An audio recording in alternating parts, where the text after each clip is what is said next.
ciyarwa da shayarwa abu ne mai gaggawan sada mutum da rahamar Ubangiji musamman ma a watan Ramadan.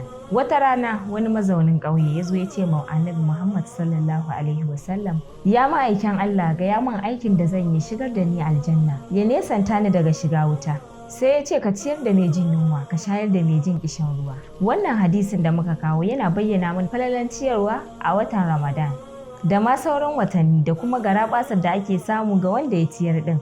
Duk da mun san akwai masu kamantawa daga cikin sarakunanmu da masu kuɗinmu kai har ma da 'yan siyasan da muke da su. Sabida haka ne da ƙoƙarin son rabota da ɗimbin ladan da ke cikin wannan watan. Honorable Amir Alasan Zaura Ungwaggwa sahibu sabar wal iman. Kamar yadda ya saba a kowace shekara na taimaka ma al'umma wajen raba musu kayan masarufi haɗi da kayan buƙatu na yau da kullum. Don a ƙoƙarinsa na ganin ya sauke nauyin da Allah Ubangiji ya ɗaura masa. Da wannan ne mu Media for Change Nigeria muke roƙon Ubangiji Subhanahu wa ta'ala ya saka ma wannan bawa nasa da alkhairi. Tare da uwar ɗakinsa Hajiya Umma uwar marayun Ungwaggwa. Haɗi da hadimansa 'yan amanar gidan Amir Alasan Zaura Ungwaggwa na Kwamanda Murtala Silangaru.